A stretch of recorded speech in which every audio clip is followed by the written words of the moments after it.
more than happy to take a couple questions if people have them or comments. Or yes, ma'am. Can you tell us about the ponds?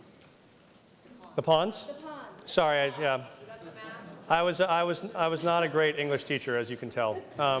Sorry, the ponds was the second part, which is the people are not pawns, right? Which is pawns, P-A-W-N-S. Sorry, that's the Colorado accent kicking in, I suppose.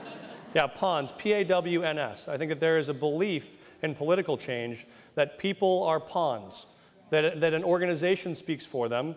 They tell those people where to move and when to move, and they are powerless to move themselves, and you are powerless to move them. And so, what you find in institutional political change is when you want to make a change, you're dealing with the player who thinks they control the pawns. And what I find is that people are not actually pawns if you go to them directly. I'm sorry, I wasn't clear enough on that. I should have used an outline, it would have been better. I'm a teacher here at Oakland. I guess my question for you, I have deep voice. Exactly. I have Prince's voice, so we're okay. I don't know exactly the timeline of when you presented that bill and how long it has been, but I guess my most pressing question is someone who's getting up. I turned into a pumpkin about an hour here, I guess. Is it working? Can you talk to us about what we can look forward to? I have to say the most exciting part about this story is actually the postscript, which is what's happened in the last 2 years.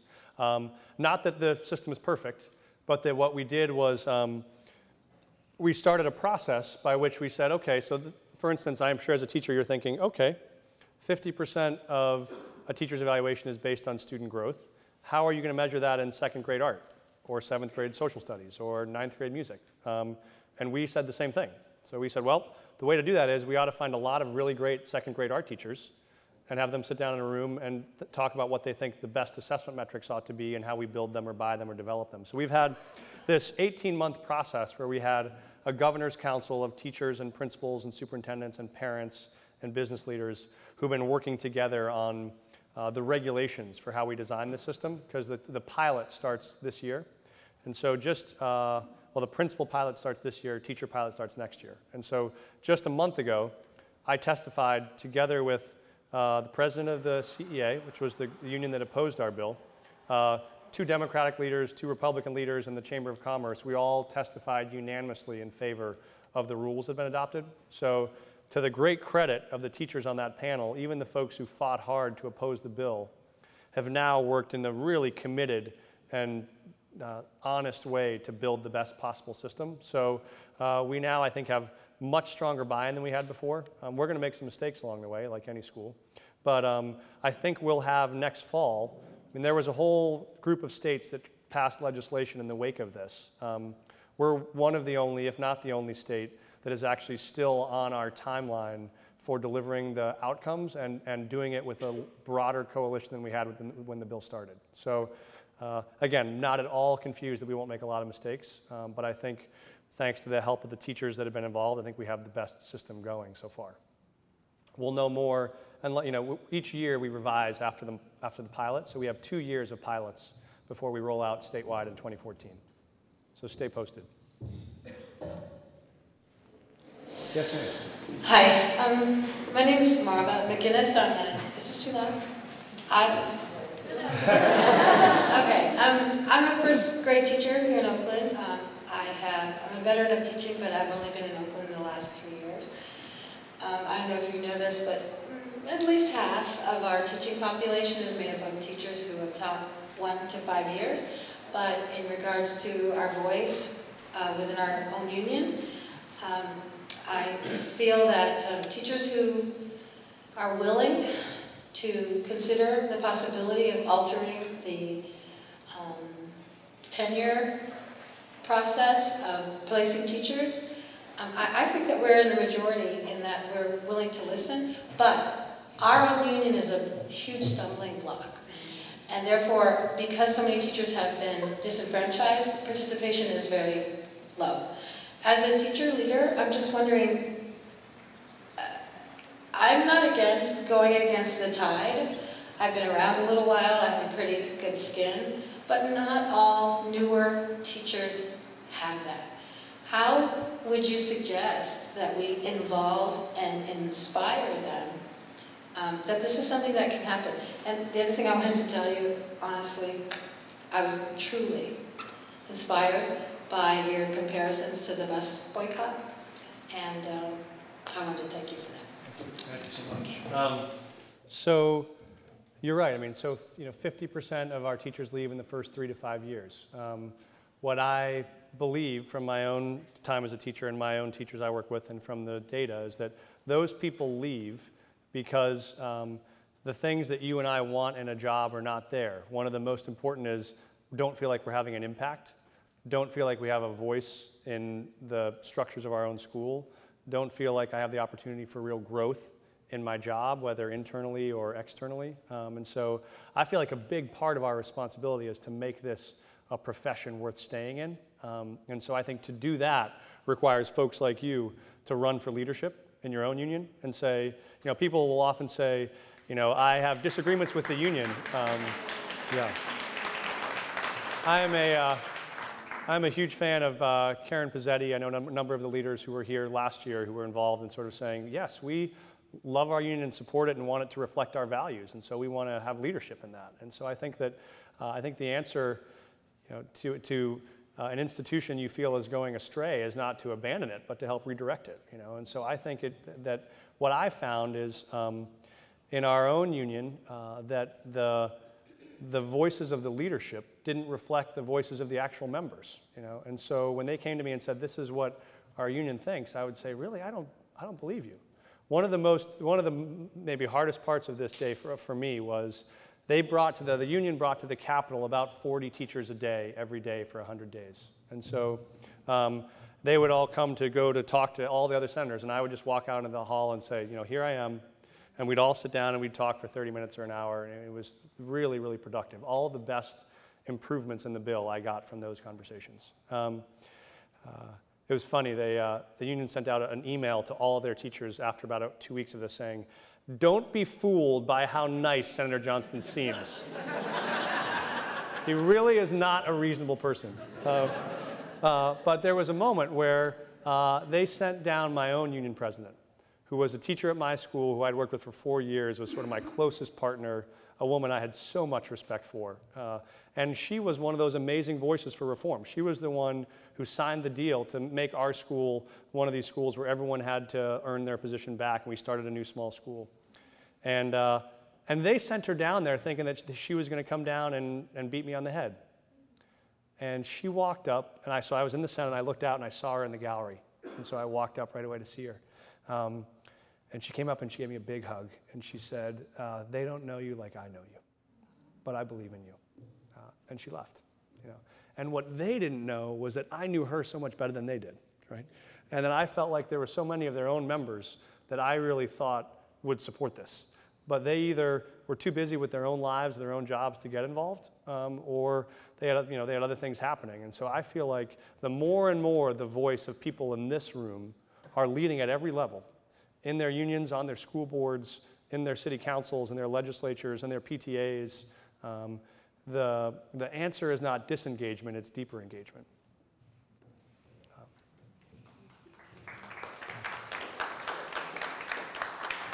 Thank you so much, and I just want to acknowledge the courage of Ms. McGinnis. Yes. My name is Jamoka Hinton-Hodge, and I'm on the school board. And my question was going to be around thoughts on local school board leadership. And I do have to say that Tony Smith, the superintendent, said hey. Oh, great. He couldn't come because he had to hang out with his kids because he's about to do some traveling. That's what I would do if I were in general. Spoke highly of you. And so there's so many things that I have to say too in terms of thanking you for really raising and lifting the name of that sister. Could you say it? Janelle McGrew. Janelle McGrew. Because so often women in that movement aren't really even acknowledged. So thank you for doing that part of it. So my question is really just about,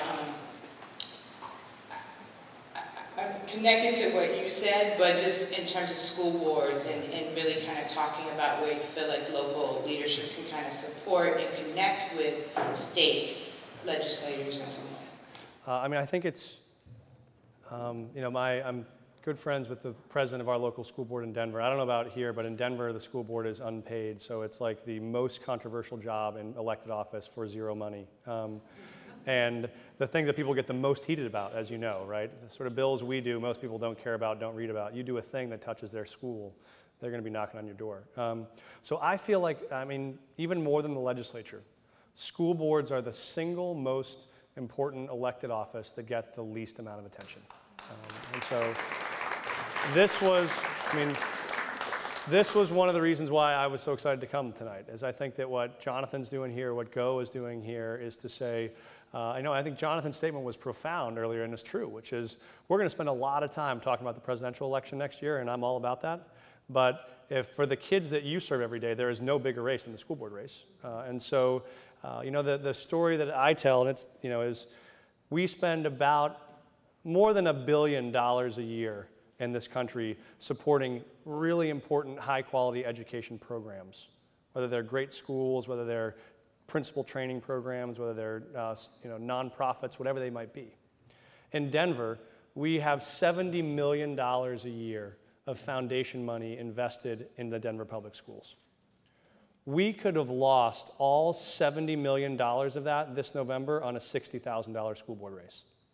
If we had not held the one reform seat on our school board, you could have seen all of the dollars that are coming to invest in reform disappear. And more than that, you would have seen the people who are actually busting their tails every day to get results and want a little bit of air cover from their school board to say, just tell me I'm doing the right thing, or at least don't cut my legs out from under me when I'm trying to open a new great school. They would have said, you know what, I'll find somewhere else to go, which the only people you heard then are your kids. You know? And so I think it just sends, it's the most important signal to keeping great teachers and principals, and it's the most high leverage political dollar you're going to give is going to be to a school board race. So I would say do it early and do it often. And make sure people pay attention, right? What we hear so often is, oh, I don't really know any of the school board candidates or what they stand for. I either leave it blank or I pick a name that looks like my cousin's name. You know, it's sort of, there's no real, and so the ability to just engage people, and this is why, you know, in the mathematics of transformation, the thing is, you talk about those 800,000 kids with 1.5 million parents, and I just said one parent, you know, if a parent has one friend and one neighbor, most people won't even talk politics with one friend and one neighbor. You know, because it's like, I mean, I'm a senator and I don't talk politics with my neighbors because it seems weird. But like, I need to at least get out of my comfort zone enough to say, actually, you know, this school board race really matters. And let me tell you who these two candidates are. If everyone in this room did this, there are no water coolers in schools, but did this at the copy machine or did this at their coffee shop, 2-3 votes, it's a huge, huge difference. And so thank you, by the way, for your service on the school board.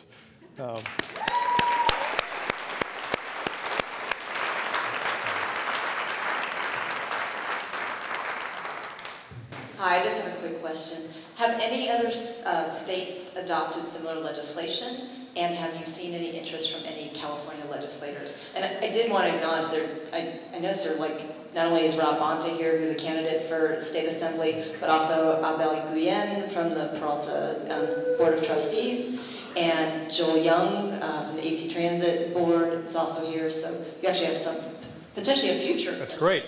We have a caucus right here. So yeah, I don't know the exact number, but about 14 states have attempted versions of our bill at this point. And I don't have the running number. None of them have passed all of the components. A lot of them have taken on individual components one at a time. Oh, I forgot to mention, we also put a statewide ban on the last in, first out hiring practices. So, so now, if you have to make layoffs in the state, the first criteria has to be the effectiveness of the teacher. And so if you have a highly effective second-year teacher and an ineffective fourth-year teacher, you keep the second year and you release the fourth year. So so there have been states who've taken on just that or just the evaluation component. None that have taken all of them, but there is significant progress, I think, in a whole number of states. I'm going to let Rob pass it when he gets to the legislature here in California. I haven't talked to folks from California, and I will tell you that just, you know, what people say about you behind your back. in ed reform circles around the country, people will say California is a very hard place. They'll say it's a very hard state legislature to make inroads on, and a lot of, sadly, I met with some funders from California who I was trying to invest in spending money on California reform, and they basically said it's a waste of time. We'd rather invest in other states. And so what the backstory of that is, I don't know entirely, but I think you have a hill to climb in terms of the willingness to do that. But I think it only takes a couple transformational leaders. I think that you have a couple people with the courage to do what you all are doing. And what we found is the bigger and the broader the proof points become, the harder it becomes to look the other way, right? So what I found is when you bring a legislator to visit a lighthouse, it's hard for them to really believe that charters are out to destroy America. It's sort of, it's an unsustainable belief when confronted with the facts, right? And so, so I think that's part of what we're doing is the more and more programs we can help be successful, the more and more examples we have to say, if you want to really make sure that every kid can be ready for college, why don't you support some policies that do that? You bet. Yes, sir. The juxtaposition is too great. California's going the other way. We signed AB 114, which actually says you cannot release a teacher despite budget fall. So not only is it an uphill battle, an uphill road to climb, we're going the complete opposite way. What do you see perhaps on the federal level that can help California turn around? We're just going the wrong way. Race to the Top attempted to do that and actually put in place the requirement to link teachers to evaluations, which I think you originally had prohibited, and then I think you made a change to be eligible. We're still very bitter in Colorado that you all won, which seemed crazy. My response to the media was, sometimes the bridesmaid is far more beautiful than the bride. People just don't admit it. So I think that on the federal level, there is some, there's the reauthorization of No Child Left Behind coming, and there is some attempt to try to link some of the human resources reforms to that. So either teacher evaluations linked to student growth, merit-based hiring and release. The sad part about Washington, and this is not true in the state legislature in Colorado, is there's not enough people in the middle of either party to support a coalition to do something meaningful. And so you have this strange situation where the Tea Party and the NEA have actually joined forces in opposing any teacher effectiveness legislation in NCLB. And so you have the right side and the left side that both will abandon anything meaningful. And so this is why Arne Duncan and Obama have said, we won't support a bill that doesn't have something substantive, and so they're going to try doing this through waivers, where states can waive out of certain policies. So the sad part is I don't know that there's a lot of federal help coming, because I don't know that there's a coalition strong enough to support it there, in the near future, at least. One more question.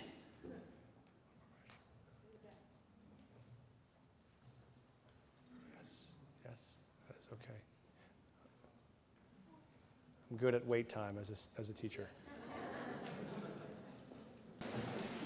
I don't want us to be here all night, so I'll ask the one more question. Is there anything in the legislation you passed that takes that teacher who's had negative performances or substandard performances and gives them extra training, extra service to get them back on track? Because obviously the goal is not to get rid of people, it's to help people succeed. That's right. Thank you for saying that. The mantra I kept repeating is the purpose of evaluation is improvement. Right? The reason why you have an evaluation system is to help people improve. And so the tricky part there are two hard parts to that. One is professional development is something that systemically we do very poorly. And all the teachers in the room, I'm sure, have sat through some terrible professional development. And the second is professional development gets worse the farther away from the teacher it is. Right? So sort of mandating professional development practices at the state is only slightly less bad than mandating it at the federal level, right, in terms of what a teacher needs. What you want is actually high-quality, job-embedded professional development. So we put in place requirements of early notification to teachers, improvement plans, support opportunities that a group of teachers and principals would provide. So we did have that in place. But I'll tell you, the thing that I'm most excited about, actually, that's in the bill, although we don't have a way to fund it yet because we didn't win Race to the Top. I know, no bitterness there, just happened to mention that. Is what the idea was to use these evaluations to find our most highly effective teachers and principals, right? To find the Karen Pizzettis of the world and say what we want to do is we want to be able to document and share your practices. We want to be able to find you, and we want to be able to sit down with you and say, will you give us your lesson plans? Will you give us your assessment plans, your classroom management plans? Can we come take video of you in your classroom so that when you have me as a first-year 10th grade English teacher who's falling asleep fully clothed at 6:30 at night because I don't know what I'm going to do the next day, I could now go onto the department website, click on a 10th grade English, up come the standards. I could click on the standard I'm going to teach, and up would pop a profile of 15 of the most effective 10th grade English teachers in the state. And in there, I could see them literally video of them teaching the standards I'm teaching tomorrow, or lesson plans. And now what you've done is you've created an actual industry of best practices that is not made by some consultant at Harcourt. It's made by the great teachers that are actually in classrooms. And the idea is, what we want to do is find a way for great teachers who want to stay in the classroom to be able to stay in the classroom, to be able to have the kind of challenges that make them curious and the kind of compensation that make them be able to support a family. And so, thank you. And so what we want to say is let's stop making the only way you can get a pay raise is to go get a Type D license and become a principal. And so what we would say is if you want to do this, we'll pay you extra money over the summer for you to let us unpack the brilliance in your brain and to document and share this. The other thing we'll do is we'll say maybe you don't want to spend your summer doing that. Maybe you just want to keep being an amazing teacher. That's fine. That's even better, because then what we'll do is on that same link, when I get to 10th grade English, and I get up pops a profile of 25 other teachers, and I find the 2 that are in my district or my region, and I click on them, and every Monday, Wednesday, and Friday from 8 to 9:30 a.m. there are 10 slots. And I can sign up for one of those. I can drive down the road. I can sit in the back of her class. I can watch her teach for an hour and a half. And she'll have there for me daily lesson plan, unit plan, assessment plan. I can walk out of her class having seen great practice with a resource I can use the next day, all from the brain of one of our best teachers, right? So the idea is opportunities for them to stay in the classroom, but opportunities for us to find these best practices and share them. And then you have, there are a lot of principals out there that are mediocre, like me. There are not a lot of Jenna Stoffers out there, right? So now you have a principal who's saying, okay, I don't quite know how to tell you how to better teach 11th grade physics, but what I do know is we can sit down together, you and me, and we can go on this website and we can look at some great practice of 11th grade science teachers and we can talk about what we see there. So it means everyone doesn't have to be an A+ to pull this off. We can lean on some of the tools we have to help make principals better supporters and to help make teachers more effective. So that's our hope for building a database of best practices from the teachers themselves. Thank you so much for having me.